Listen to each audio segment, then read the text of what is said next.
जय हिंद साथियों। आज मैं कक्षा 10 जो सूरदास जी द्वारा रचित पद्य नामक पाठ है उसकी व्याख्या करूंगा। तो देखते हैं व्याख्या।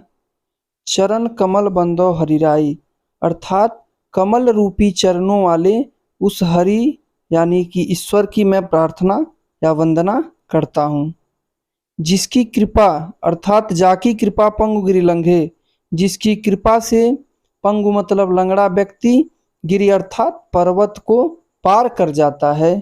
अंधे को सब कुछ दर्शाई, दर्शाई मतलब दिखाई देने लगता है, अर्थात अंधे व्यक्ति को सब कुछ दिखाई देने लगता है।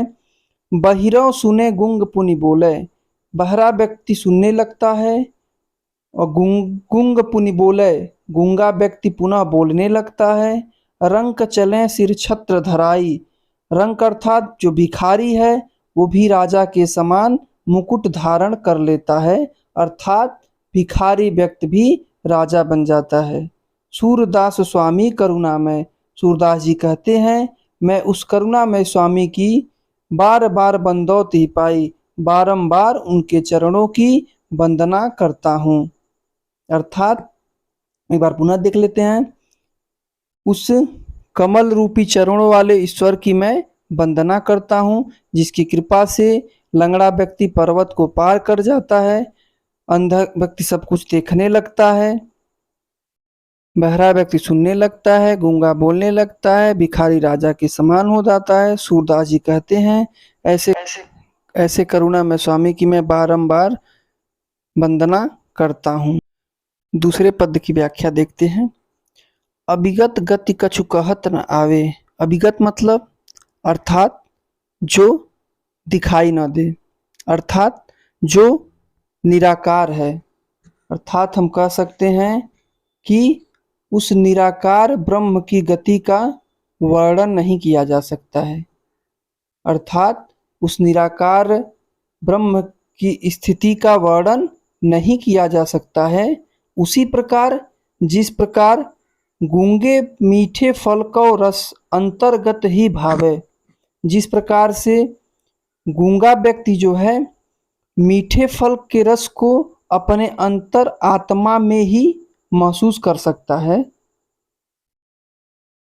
परम स्वाद सबहि सुनिरंतर अमित तोष उपजावे, परम स्वाद अर्थात उस स्वाद को जो अमित तोष उपजावे, अमित तोष यानी जो ब्रह्म का स्वाद है वह सब में निरंतर अमित संतोष उत्पन्न करता है, अर्थात जो ईश्वर का स्वाद है वह सब में अमित तोष उत्पन्न अर्थात संतोष उत्पन्न करता है।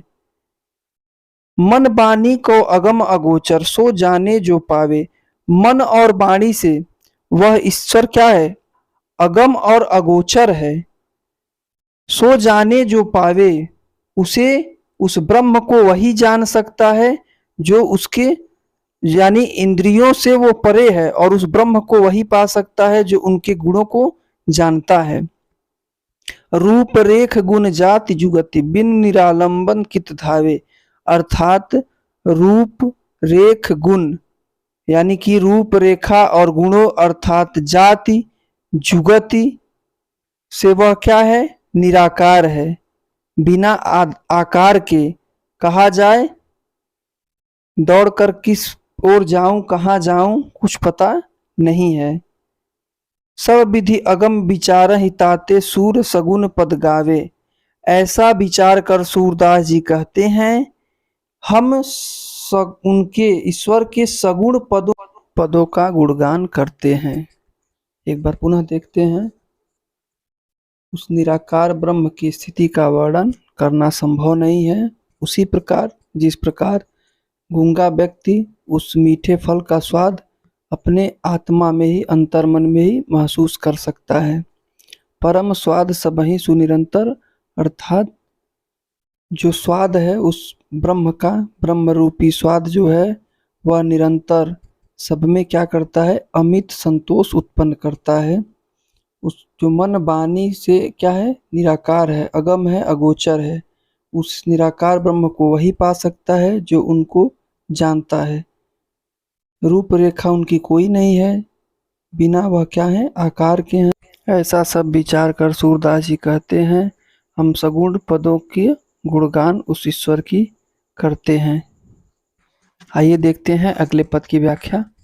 किलकत कान घुटुरवन आवत, यानी हंसते हुए श्री कृष्ण जी घुटनों के बल आ रहे हैं, अर्थात चलते हुए हंसते हुए श्री कृष्ण जी घुटनों के बल आ रहे हैं। मणिमय कनक नंद कै आंगन बिंब पखरबै धावत, मणिमय अर्थात स्वर्ण युक्त, जो मणियों से युक्त सोने के समान नंद जी का आंगन है, उसमें बिंब अर्थात अपनी परछाई को पकड़ने के लिए दौड़ रहे हैं। कबहू निरखी अरि आप छाह को करि सो पकड़न चाहत, कबहू वह देख करके अपने प्रतिबिंब को हाथों से पकड़ने की कोशिश कर रहे हैं।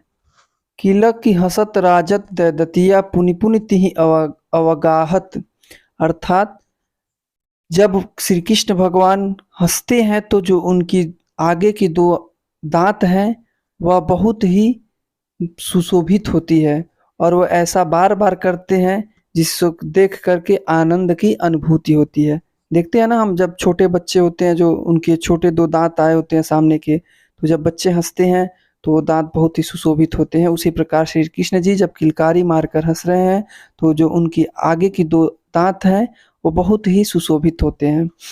कनक भूमि पर कर पग छाया यह उपमा इक राजत, यानी कनक यानी स्वर्ण युक्त जो भूमि है उस पर जो उनके हाथ और पैरों की जो प्रतिबिंब की छाया है यह बहुत ही सुशोभित होती है।